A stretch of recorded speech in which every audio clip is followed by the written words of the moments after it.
இந்த kitchen window viewers எல்லாருக்கும் வணக்கம். எல்லாரும் எப்படி இருக்கிறீங்க? இன்னைக்கு நம்ம பார்க்க போகிறது வந்து ஒரு முருங்கைக்கீரையை வச்சுட்டு ஒரு பொடி வெரைட்டி செய்யணும். முருங்கைக்கீரையில் ஆல்ரெடி ஒரு பொரியல் செஞ்சு நம்ம சேனலில் இருக்குது. ஸோ அதனோட லிங்க்கும் உங்களுக்கு கீழே நான் கொடுக்குறேன். நீங்கள் செக் பண்ணாதான் செக் பண்ணிக்கோங்க. ஐ கார்ட்லேயும் போடுறேன். ஏன்னா முருங்கைக்கீரையோட பெனிஃபிட்ஸ் நிறைய பேருக்கு இப்போ நம்மளுக்கு தெரிஞ்சிருக்கும். என்னதான் பெனிஃபிட்ஸ் நம்மளுக்கு தெரிஞ்சிருந்தாலும் த மோஸ்ட் அண்டர் ரேட்டட் கீரைனா கீரையில் வெஜிடபிள் வெரைட்டியில் வந்துட்டு முருங்கைக்கீரையும் ஒன்று வருது. ஆக்சுவலாக நம்ம வந்து ஒரு நார்மலாக சாதாரண ஒரு முருங்கைக்கீரை அப்படின்றத பார்க்குறோம். பட் குளோபல் மார்க்கெட்டில் பார்த்தீங்கன்னா இன்னைக்கு அதனோட பொடி வந்துட்டு அவ்வளோ செலிப்ரேட் பண்ணுறாங்க. அந்த மொரிங்கா அப்படின்ற ஒரு பேரில் நம்ம நார்மலாக ஒரு முருங்கைக்கீரையை.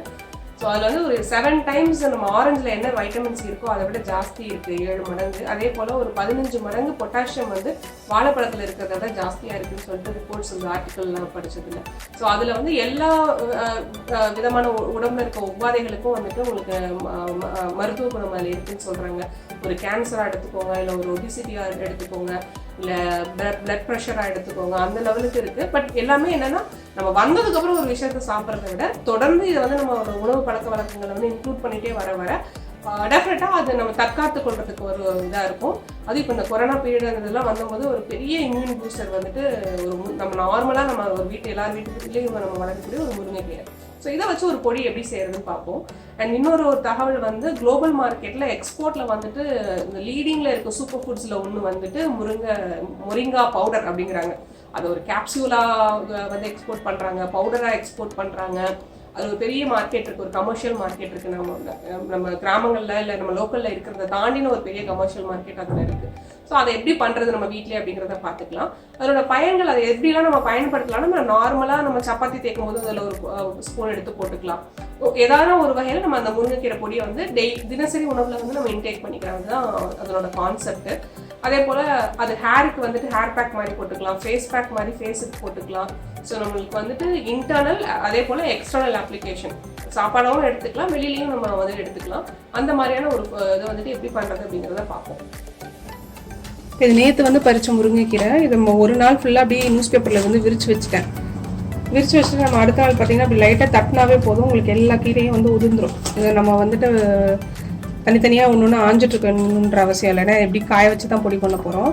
இப்படி எடுத்து இப்படி லேசாக உதிர்த்து விட்டுட்டா உங்களுக்கு ஃபுல்லாக கீரை எல்லாம் தனியாக வந்துடும். இது அப்படியே நம்ம வந்துட்டு பெரும் குச்சிகளை மட்டும் எடுத்துக்கலாம். சின்ன சின்ன குச்சி இருந்தால் ஒன்றும் பிரச்சனை கிடையாது. இந்த பெரிய பெரிய குச்சிகளை மட்டும் நீக்கிட்டு ஒரு இதே முரத்தில் வந்து நம்ம நிழலில் வந்து காய வைக்கணும். வெயில் படாமல் நிழலில் வந்துட்டு உலர்த்தி வைக்கணும்.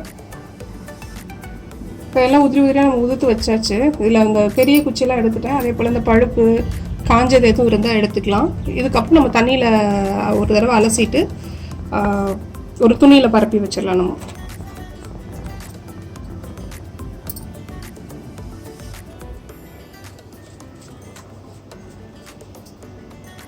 நம்ம நம்ம தண்ணியை நல்லா அலசிட்டு கொஞ்சம் நல்லா உதறி விட்டு நம்ம ஒரு டவலில் வந்து காய வச்சிடலாம்.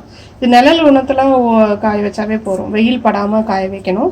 எப்படியும் ஒரு 3 to 4 நாள் ஆகும் நிழல் காய்ச்சலாக காயறதுக்கு. ஏன்னா வெயிலில் காய வச்சோம்னா அதோட உயிர் சத்துக்கள்லாம் நம்மளுக்கு போயிடும். அதனால தான் நிழலில் காய வைக்கணுங்கிறது. இப்போ நமக்கு அலசி காய வச்சுருந்தோம் இல்லையா, அந்த முருங்கைக்கீரை நம்மளுக்கு நல்லா காஞ்சி ரெடி ஆயிடுச்சு. இப்போ எனக்கு வந்து இது ஒரு 3 நாள் ஆச்சு. இது வந்து ஒருத்தவங்க இருக்கிற கிளைமேட் பொறுத்து தான் எத்தனை நாள் ஆகுதுன்னு. சில பேருக்கு 3-4 நாள் அந்த மாதிரி ஆகும். ஸோ இந்த அளவுக்கு வரன்னு சவுண்டு கேட்குதுங்களா, இந்த அளவுக்கு இப்போ வரன்னு காய வச்சுக்கணும். காய வச்சுட்டு இதை அப்படியே நம்ம மிக்சியில் பொடி பண்ணி எடுத்துக்க வேண்டியது தான். இதை நம்ம பொடி பண்ணிவிட்டு காமிக்கிறது. அப்படியே வேறு எதையுமே நம்ம சேர்க்க வேண்டாம். இது டைரெக்டாக மிக்சியில் சேர்த்துருவோம். சேர்த்துட்டு பொடி பண்ணிடலாம்.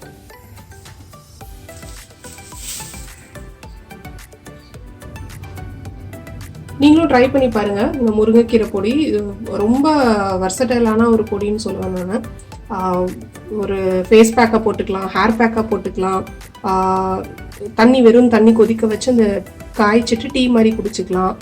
இல்லை நம்ம சப்பாத்தி அந்த மாதிரிலாம் செய்யும்போது இல்லை ஒரு ஸ்பூன் எடுத்து போட்டுக்கலாம். கீரை சாப்பிடாத குழந்தைங்களுக்கு வந்துட்டு அந்த மாதிரி கொடுத்துக்கலாம். ஸோ நீங்கள் ட்ரை பண்ணி பாருங்கள் எப்படி வந்தது அப்படிங்கிறத உங்களுக்கு கமெண்ட்டில் சொல்லுங்கள். கூடவே வந்துட்டு இது வரைக்கும் சேனல் சப்ஸ்கிரைப் பண்ணாதவங்க சப்ஸ்கிரைப் பண்ணிவிட்டு பெல் ஐக்கனையும் ப்ரெஸ் பண்ணிக்கிட்டிங்கன்னா நான் போடுற எல்லா வீடியோக்கான நோட்டிஃபிகேஷன் உங்களுக்கு உடனே வந்துடும். வேறு ஒரு வீடியோவில் சீக்கிரம் சந்திக்கலாம். நன்றி, வணக்கம்.